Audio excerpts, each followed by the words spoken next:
मेरा नाम अभिषेक कुमार है। मैंने सिविल सर्विस परीक्षा 2019 में 73वां स्थान प्राप्त किया है। मैं झारखंड के एक छोटे से शहर रामगढ़ का रहने वाला हूँ। आज दिल्ली नॉलेज ट्रैक के माध्यम से मैं आप सभी से सिविल सर्विस परीक्षा के बारे में बात करने आया हूँ और अपनी स्ट्रैटेजी शेयर करूँगा। तो सबसे पहले बात करें मेरे बैकग्राउंड की, तो मैंने 2013 में मैकेनिकल इंजीनियरिंग में ग्रेजुएशन किया था। उसके बाद 2014 में जो मैंने एग्ज़ाम दिया था उसमें मैं प्रीलिम्स नहीं क्वालिफाई कर पाया था।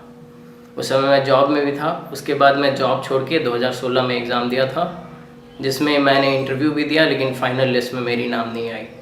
फिर 2017 के एग्ज़ाम में मुझे 133 रैंक मिला था और मेरे को Indian revenue service income tax मिला था। 2018 के भी एग्ज़ाम में मुझे 243वां रैंक मिला था, पर सर्विस अपग्रेड नहीं हुआ था। और 2019 के एग्ज़ाम में मुझे 73वां रैंक मिला। अब स्ट्रैटेजी की बात करें तो देखिए, सबकी अपनी अलग अलग स्ट्रैटेजी होती है, इसलिए मैं आपको भी सलाह यही देना चाहूँगा कि आप भी बाकी लोगों की स्ट्रैटेजी को सुन के अपनी स्ट्रैटेजी खुद बनाएं। सबसे पहले प्रीलिम्स की स्ट्रैटेजी की बात करें तो शुरू में लगता है कि सिलेबस काफ़ी ज़्यादा है, कैसे तैयारी करें इसकी। तो सबसे पहले आपको बेसिक बुक से स्टार्ट करना सही रहेगा। इसके लिए आप 11th-12th की NCERT जो ज्योग्राफी की आती है और इकोनॉमिक्स की आती है और हिस्ट्री की आती है, इन सभी को पढ़ सकते हैं। और इन्वायरमेंट के लिए आप शंकर IAS की बुक्स को फॉलो कर सकते हैं। साइंस के लिए आप NCERT की 11th-12th की बुक्स, कुछ जो सेलेक्टेड टॉपिक्स है वो सब पढ़िए, और बाकी शंकर IAS की बुक्स में भी कवर हो जाती है। करंट अफेयर्स के लिए आप कुछ जो कोचिंग इंस्टीट्यूट्स आते हैं उनके बहुत सारे मैगजीन्स और जिस्ट आते हैं, उन सभी को देख के कम समय में करंट अफेयर्स को फॉलो कर सकते हैं। इसके अलावा न्यूज़पेपर के ज़रिए भी आप बहुत सारे करंट अफेयर्स का अपना नोट्स बना सकते हैं। तो ये सब, और इसके साथ साथ में अगर आप बहुत सारे टेस्ट भी देते रहेंगे और उनको बार बार रिवाइज़ करते रहेंगे, उनमें जो टेस्ट पेपर्स में जो क्वेश्चन आपके गलत हो जाते हैं उन सबको एक अलग से जगह पे लिख लीजिए और बार बार उसको रिवाइज़ करते रहिए। तो इन सबों से आपकी जो प्रीलिम्स की स्ट्रैटेजी है वो स्ट्रॉन्ग हो जाएगी, आपका प्रिपरेशन स्ट्रॉन्ग हो जाएगा और आप उसमें अच्छे मार्क्स स्कोर कर पाएंगे। और भी बहुत सारी दिक्कतों का सामना करना पड़ सकता है, जो मेरे को भी हुआ था। मैंने जब पहला प्रीलिम्स एग्ज़ाम दिया था उसमें मेरे करीब 35 या 40 नंबर आए थे। तो उसके बाद मैंने देखा कि कौन कौन से एरिया हैं, सब्जेक्ट एरिया हैं जो मेरे वीक पड़ रहे हैं, उन सबों का मैंने अलग से जो पार्ट टेस्ट पेपर्स आते हैं वो सब सॉल्व किया। जो कंसेप्ट थे, जो गलत हो रहे थे, उन सबको बार बार रिवाइज़ किया। तो इसीलिए आप सब्जेक्ट वाइज भी अगर अपना स्कोर इम्प्रूव कर जाएंगे तो ओवरऑल स्कोर इम्प्रूव हो सकता है। काफ़ी सारे जो परीक्षा की तैयारी कर रहे हैं उन लोगों के लिए प्रश्न होता है कि कितने घंटे पढ़ना चाहिए। इसके लिए मैं बोलना चाहूँगा कि इसकी कोई फिक्स सीमा नहीं है कि हाँ आपको इतने घंटे पढ़ने चाहिए, इतना देना चाहिए। सब लोगों ने अपना अलग अलग तरीके से पढ़ाई किया है। मैंने कभी कभी मोस्टली 6 से 8 घंटे की पढ़ाई की थी, लेकिन एग्ज़ाम के समय पे जब एग्ज़ाम नज़दीक आता है तो फिर उसके बाद आपका ध्यान सारा पढ़ाई की ओर ही रहता है।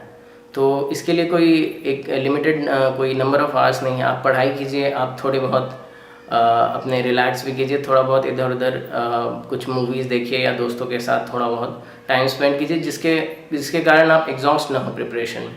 सबसे ज़्यादा ज़रूरी यही है कि जो 1 साल की प्रिपरेशन होती है उसमें आप धीरे धीरे आपका इम्प्रूवमेंट होना चाहिए।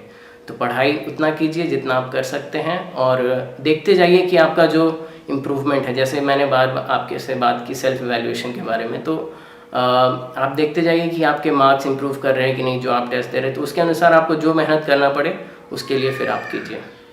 इसके साथ मैं ये भी बात करना चाहूँगा कि परिवार और जो आपके दोस्त लोग होते हैं उन सब का भी काफ़ी रोल होता है इस प्रिपरेशन में। मेरे साथ में कुछ दोस्त लोग थे, जो मैं रहता था दिल्ली में, शादीपुर में, वहाँ पे तो मैं दोस्त लोगों के साथ टॉपिक्स डिस्कस करता था। मैंने एक वाइट बोर्ड ले लिया था, उस पर मैं बहुत सारे आइडियाज़ को ब्रेनस्टॉर्म करता था। ऐसे हो गया या फिर कोई क्वेश्चन हो गया तो उन लोगों के साथ डिस्कस करने से बहुत सारे आइडियाज़ आते थे और सब एक दूसरे से सीखते थे। तो इनसे काफ़ी फ़ायदा होता था मेरे को। और फैमिली की तरफ से भी हमेशा सपोर्ट रहने के कारण कि तुम तैयारी करो, कोई दिक्कत नहीं है। तो इन सबों से हमेशा मैं रिलैक्स रहता था कि हाँ कोई प्रेशर नहीं है। तो ये बहुत एक ज़रूरी होता है आपको अच्छे से प्रिपरेशन करने के लिए। इसके साथ मैं और भी बात करना चाहूँगा, जैसे आप बहुत सारे टेस्ट देते हो तो उन सभी में अगर आपके मार्क्स कम आते हैं, तो मैंने भी जब पहला मेंस का एग्ज़ाम दिया था तो उसमें मेरे काफ़ी कम मार्क्स आए थे। मैं 10 ही क्वेश्चन कर पाया था 3 घंटे में और मेरे को करीब 30-35 मार्क्स मिले थे उसमें।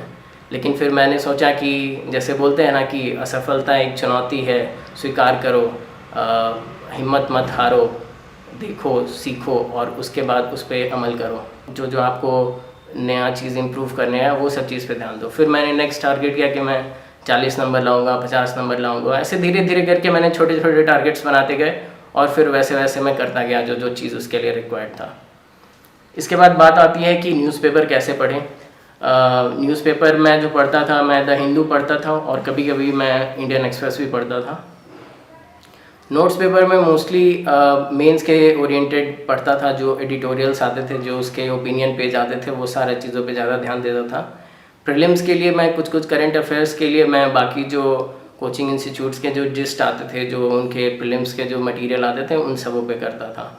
तो शुरू में मैं जब पेपर पढ़ना शुरू किया था तो मेरे को 2 घंटे से भी ऊपर लग जाते थे, लेकिन धीरे धीरे जैसे जैसे सिलेबस के बारे में पता चलता गया तो मैं उन सब चीज़ों पे ज़्यादा ध्यान देता था जिस पे क्वेश्चंस ज़्यादा पूछे जाते हैं या जिस पे क्वेश्चंस बन सकते हैं।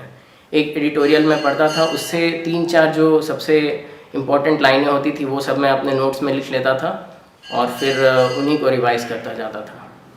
तो इसके बाद आते हैं नोट मेकिंग के बारे में। तो मैं जो नोट्स अपना बनाता था, मैं मोस्टली सिलेबस ओरिएंटेड ही बनाता था। सिलेबस के जो जो टॉपिक्स रहते थे उसी का मैं 1-2 पेज में नोट्स बनाता था। जो भी करंट अफेयर्स में जो न्यूज़ चल रहा है उसको मैं रिलेट करना चाहता था कि सिलेबस में क्या टॉपिक है, और फिर उसके बाद उसमें से की पॉइंट्स निकालते हुए मैं अपना नोट्स बनाता था। उसके बाद उसके अलावा कुछ बुक से, कुछ जो बाकी आपके इंटरनेट के सोर्सेज हैं, उन सबों से भी मैं अपने नोट्स बनाता था। उसके अलावा जो नोट्स को अपडेट करने की बात आई, जैसे जैसे कोई नए इशू होते थे मैं उस टॉपिक के उस नोट्स को वहाँ पे जाके मैं अपडेट कर देता था। और फाइनली नोट्स को एक वो जो भी टॉपिक रहता था उसमें वैल्यू एडिशन की ज़रूरत रहती है, तो इसके लिए मैं इंटरनेट के ज़रिए या फिर बुक्स के ज़रिए कुछ डेटा, कुछ रिपोर्ट्स, कुछ कमेटी के या फिर सुप्रीम कोर्ट के जजमेंट्स या फिर कुछ ऐसे मैप्स या डायग्राम होते थे, वो सब मैं नोट्स में ही बना लेता था।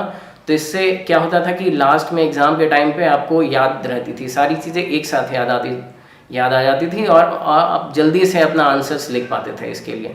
तो ये नोट मेकिंग का फ़ायदा होता है आपको। अब इसके बाद बात करें जनरल स्टडीज़ की स्ट्रैटेजी की, तो सारे पेपर के लिए एक थोड़ी सी डिफरेंट टाइप की आपकी अप्रोच रहनी चाहिए, क्योंकि क्वेश्चन लिखने का, आंसर लिखने का तरीका भी थोड़ा थोड़ा अलग होता है। जैसे GS1 की बात करें, उसमें हिस्ट्री होती है और आर्ट एंड कल्चर होता है, तो उसके लिए आप जो बेसिक रेफरेंस बुक होता है वो सब फॉलो कर सकते हैं। मैंने NCERT पढ़ी थी, स्पेक्ट्रम पढ़ी थी, 11th-12th की NCERT, तो उन सबों के ज़रिए मैंने नोट्स भी कुछ अपने तैयार कर लिए थे उन सबों से, और प्रीवियस ईयर के क्वेश्चन को देख के ये ट्राई किया था कि अगर सिमिलर काइंड ऑफ क्वेश्चंस आए तो उन सबों को कैसे आंसर किया जाए। सोशल इश्यूज़ के लिए जो करंट अफेयर्स के नोट्स आते हैं, प्लस उसमें जो भी टॉपिक दिए गए थे, कम्युनलिज्म, रीजनलिज्म, तो उन सबों के लिए मैंने 1-1, 2-2 पेज का नोट्स बना लिया था इंटरनेट के ज़रिए और बुक्स के ज़रिए, और उन्हीं सारे जो मेरे नोट्स के जो मटेरियल रहते थे उसी के थ्रू मैं रिवाइज करता था और आंसर लिखता था। ज्योग्राफी की बात करें तो क्योंकि मेरा ऑप्शनल ज्योग्राफी रहा है, तो मैं ज्योग्राफी के लिए GS का कुछ अलग से प्रिपरेशन नहीं करता था, वो ऑप्शनल प्रिपरेशन के साथ में ही हो जाता था। अब GS2 में बात करें पॉलिटी की, तो लक्ष्मीकांत के ज़रिए आप बहुत सारे कॉन्सेप्ट्स क्लियर हो जाते हैं। उसके साथ साथ आप जो भी करंट अफेयर्स चल रहे होते हैं, पॉलिटी रिलेटेड, कॉन्स्टिट्यूशन रिलेटेड, उन सबों को फॉलो करते रहिए। उनके या तो आप कोचिंग इंस्टीट्यूट के जो मटेरियल आते हैं मेंस रिलेटेड, उनको फॉलो कर सकते हैं, और उसके साथ साथ में अपना नोट्स भी बना सकते हैं। मैंने दोनों को साथ में लेके चला था, नोट्स भी बनाता था और कुछ जो बच जाते थे नोट्स में वो मैं बाकी सारे जगह से कवर कर लेता था।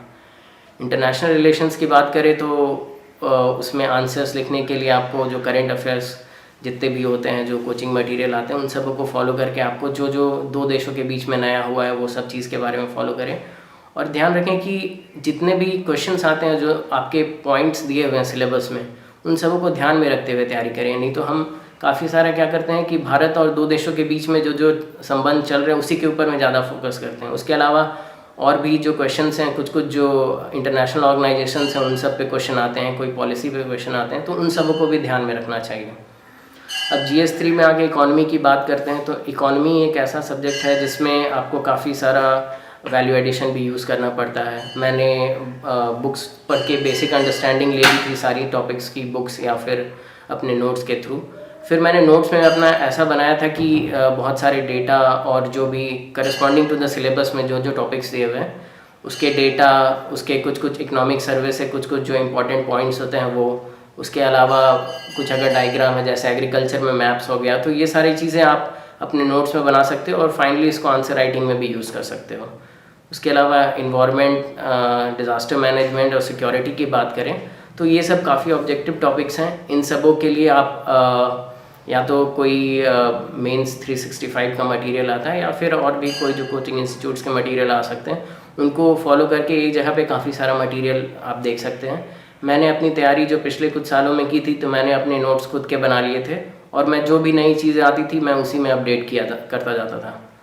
और GS4 का बात करें, जो कि जिसके लिए काफ़ी सारे एस्पिरेंट्स कंफ्यूज रहते हैं कि इन सब का प्रिपरेशन कैसे करना है, तो सबसे पहले इसके लिए ज़रूरी है कि आप सिलेबस को पढ़ें और उनमें जो जो टर्म्स लिखे हुए हैं उन सब के डेफिनेशंस पे, उन सब के क्या मतलब होते हैं, वो सब चीज़ पे ज़्यादा फोकस करें। एक बार जब आपको वो समझ में आ गया, तो मैंने उसके लिए क्या किया कि अपना नोट्स बना लिया था टॉपिक वाइज, और उसमें मैं काफ़ी सारे एग्जांपल्स लिखता था, या तो पर्सनल लाइफ से, या तो प्रोफेशनल लाइफ से, कोई स्पोर्ट्स पर्सन से, या हिस्टोरिकल एग्जांपल। और उसके साथ साथ मैं जो भी GS4 के टॉपिक होते थे उन सबको इंटरलिंक करके लिख सकते हो। आप इमोशनल इंटेलिजेंस को अपने पब्लिक सर्विस वैल्यू के साथ कई जगह इंटरलिंक कर सकते हो, तो इससे आपके जो आंसर्स उसमें कई सारे डायमेंशन आएंगे, कई सारे आयाम आएंगे इसके आंसर्स में। और उसके अलावा केस स्टडी के लिए भी अगर आप जो बेसिक कुछ अपना आप वो पैटर्न बना लीजिए कि आप किस तरह से केस स्टडी को डील करेंगे। आपको अगर इस तरह से पूछा गया है, जैसे अगर ऑप्शंस देने के लिए पूछा गया है, तो आप ऑप्शंस देखेंगे, फिर उसके बाद में उसका प्रोज एंड कॉन्स करेंगे। या फिर कुछ क्वेश्चंस ऐसे आते हैं जो कि जिसमें आपको पॉलिसी बनाने के बारे में बोला गया है, तो आप इस तरह के क्वेश्चंस को अगर प्रैक्टिस कर लोगे तो वहाँ पे आपको नया नहीं लगेगा। और हमेशा GS4 के केस स्टडी के आंसर्स लिखते समय ये भी ध्यान देना पड़ेगा आपको कि GS के जो थियोरेटिकल पार्ट के आंसर है वो सारे टर्म्स को यूज़ करने का ट्राई कीजिए, तो उनसे आपको मार्क्स में इम्प्रूवमेंट मिल सकता है।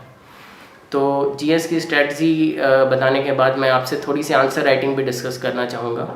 तो आंसर राइटिंग में मैं जनरली क्वेश्चंस जो होते थे उसको ध्यान से पढ़ के सबसे पहले कीवर्ड्स आइडेंटिफाई कर लेता था, और फिर उसके बाद सबसे शुरुआत में इंट्रोडक्शन से करता था, जिसमें कोई जो डेटा या फिर कोई रिपोर्ट या कोई फैक्ट या जो उस क्वेश्चन का कंटेक्स्ट है उनके बारे में लिखता था। फिर उसके बाद पहली हेडिंग मैं कीवर्ड्स को यूज़ करते हुए डालता था जो पहले पार्ट को आंसर करती है। उसके बाद मैं 5-6 पॉइंट लिखता था और उन सबों को सब्सटैंशिएट करता था कोई डेटा या एग्जांपल से जो मैंने नोट्स में लिखे हुए हैं। यहाँ पे मेरे नोट्स मेरे को काफ़ी यूज़फुल लगते थे, क्योंकि मैं डायरेक्टली मेरा ध्यान वहीं पे जाता था जो मैंने नोट्स बनाए हैं, और जो पॉइंट्स मेरे को याद आते जाते थे तुरंत मैं उनको लिखता जाता था। फिर सेकेंड पार्ट का आंसर करने के लिए जो कीवर्ड्स दिए हुए उनको यूज़ करते हुए मैं हेडिंग लिखता था, और फिर 5-6 पॉइंट उनके लिए लिखता था, और फाइनली एक कंक्लूजन जिसमें एक वे फॉरवर्ड या फिर सोल्यूशन, या फिर अगर आपको कोई रिकमेंडेशन देनी है कोई कमेटी की, तो वो सारी चीज़ें आप लिख के एक अच्छा सा आंसर लिख सकते हैं। शुरू में जब आप आंसर लिखना चालू करते हैं तो आपको काफ़ी समय लगता था। मेरे को भी आंसर लिखने में करीब 10-15 मिनट का समय लग जाता था, लेकिन मैं सोचता था पहले एक अच्छे तरह से आंसर लिख लूँ, फिर उसके बाद मैं टाइम तो इम्प्रूव कर ही लूँगा। तो उसी तरह मैंने शुरू में ट्राई किया, जब प्रैक्टिस करता था आंसर राइटिंग की, तो मैंने अधिक समय लेके भी आंसर लिखा, और फिर उसके बाद मैं उसको कम समय में लिखने का प्रयास करता था, और फाइनली एग्ज़ाम में ये हो पाता था। इसके बाद अगर बात करें ऐसे ऑप्शनल की, ऐसे पेपर की, तो ऐसे में जो 2 पार्ट आते हैं उसमें पहला पार्ट जो रहता है पार्ट ए रहता है, उसमें GS टाइप के टॉपिक रहते हैं, और पार्ट बी में फिलोसफिकल टाइप के टॉपिक्स रहते हैं। तो ऐसे का प्रिपरेशन आपका शुरू होता है कि आप बहुत सारे ऐसे GS के टॉपिक का पहले से ही कुछ नोट्स तैयार कर सकते हैं, और पहले से ही कुछ इंट्रोडक्शन, कंक्लूजन, कुछ एग्जांपल्स, कुछ बहुत सारे अलग अलग डायमेंशंस पे आप अपने नोट्स तैयार कर लीजिए और उन सबों को रिवाइज़ करते रहिए। उसके साथ साथ कुछ फिलोसफिकल टॉपिक पे आप कुछ प्रैक्टिस कर लीजिए, कुछ इंट्रो, कंक्लूजन, आप जो भी प्रैक्टिस करके ब्रेनस्टॉर्म करेंगे, वो सारे ऐसे कई सारे टॉपिक्स का ब्रेनस्टॉर्म करने से आपको एक तरह से कॉन्फिडेंस भी आ जाएगा कि ये मैं ऐसे लिख सकता हूँ। ऐसे लिखते समय पे ये भी ध्यान देना पड़ेगा कि आपके जो आइडियाज़ हैं, जो आपके आर्ग्यूमेंट्स हैं, उन सबको प्रॉपर्ली अरेंज किया है कि नहीं आपने, क्योंकि UPSC ने खुद अपने पेपर में भी, जो अपने नोटिफिकेशन में भी यही लिखा है। तो अपने आइडियाज़ को अच्छे से अरेंज कीजिए और अपने आर्ग्यूमेंट्स को थोड़ा सा डेप्थ देने का कोशिश कीजिए। जैसे आप किसी टॉपिक को है ना फर्दर रिलेट कर सकते हैं, जैसे चाइल्ड एजुकेशन या फिर स्किल डेवलपमेंट के टॉपिक को आप न्यूट्रिशन से, फिर उसके लर्निंग आउटकम से, फिर ड्रॉप आउट रेशियो से, और फाइनली इसके कारण पुअर स्किल हो जाता है, पुअर स्किल डेवलपमेंट होता है लोगों का। तो इस तरह से आप डेप्थ ला सकते हो अपने आर्ग्यूमेंट में ऐसे में। और इसके अलावा ऐसे का एक इंट्रो या इंट्रोडक्शन और कंक्लूजन एक अच्छा सा लिखने से एग्जामिनर पे काफ़ी अच्छा इम्पैक्ट पड़ता है। तो इस तरह से आप ब्रेनस्टॉर्म करके काफ़ी सारा ऐसे अगर प्रैक्टिस कर लोगे तो आपको एग्जामिनेशन में ऐसे लिखने में दिक्कत नहीं आएगी। मैंने पिछले अपने अटेम्प्ट्स में कुछ चेंजेस भी किए हैं, जिन सबों के कारण मेरे को फ़ायदा भी मिला है। तो मैं ये सब चेंजेस के बारे में आपसे कुछ डिस्कस करना चाहूँगा। तो पहले मैं उतने जो भी पढ़ता था वो बुक से बस पढ़ लेता था और इतनी चीज़ें मेरे को याद नहीं रहती थी। तो उसके लिए क्या किया मैंने, उसके कुछ सबका अपना अलग अलग तरीका होता है, मैंने ये किया कि उन सबके शॉर्ट नोट्स बनाने तैयार किए टॉपिक वाइज। तो उससे क्या हुआ कि मेरे को चीज़ें अच्छे से उसको रिवाइज़ करना थोड़ा आसान होता था क्योंकि कम मटेरियल होता था। तो उन सब से फाइनली जब आंसर्स में लिखता था तो मेरे को तुरंत वो सारी चीज़ें याद हो जाती थी। स्पीड की भी बात करें तो शुरू में ऐसा होता है कि आप पूरा आंसर्स लिख नहीं पाते, पूरा पेपर नहीं कंप्लीट कर पाते हो। तो इसके लिए मैंने थोड़ा बहुत प्रैक्टिस किया, मैंने टेस्ट पेपर्स दिए, मैं ट्राई करता था कई बार 15 क्वेश्चन, 16, 17, 18 इतने क्वेश्चंस मैं कर पाता था 20 में। तो इसी तरह से प्रैक्टिस करते करते आपका स्पीड भी इंक्रीज़ हो सकता है। अब मैं बात करूँ क्वेश्चंस के क्वालिटी की, आंसर्स जो आप लिखते हो उसके क्वालिटी की। तो पहले मैं आंसर्स जो मैं पढ़ता था बस उसी को आंसर्स में उस तरह से लिख दिया करता था, ज़्यादा कुछ उसमें वैल्यू एडिशन नहीं करता था। अब आपको कुछ मार्क्स अगर इंक्रीज़ करने हैं, हर क्वेश्चन में अगर आपको आधे 1 मार्क्स भी इंक्रीज़ हो जाएँ तो पूरे पेपर में आपको काफ़ी सारा मार्क्स इंक्रीज़ 10-15 नंबर इंक्रीज़ कर सकते हो आप। तो फिर उसके बाद मैं अपने नोट्स में भी उस तरह से ट्राई करता था कि कुछ वैल्यू एडिशन की चीज़ें डालूँ, जैसे कोई डेटा हो गया, रिपोर्ट्स हो गया, जो कि मैंने आपसे नोट मेकिंग में डिस्कस किया। तो इन सबों को फिर आंसर्स में लिखने से आपके मार्क्स इम्प्रूव हो सकते हैं। इसके अलावा जो पढ़ाई का ड्यूरेशन है मैंने आपसे डिस्कस किया, तो बीच बीच में थोड़ा सा रिलैक्स भी करते रहें कि आप जो भी पढ़ रहे हैं वो सभी इंटरनलाइज हो पाए, तभी आप फाइनली उसको एग्ज़ाम में उस तरह से पेपर पे आप लिख पाओगे। अपना वक्तव्य यहाँ पे एंड कर रहा हूँ और मैं दिल्ली नॉलेज ट्रैक को धन्यवाद देना चाहूँगा मुझे ये अवसर प्रदान करने के लिए कि मेरे को आप सबों से बात करने का मौका मिला।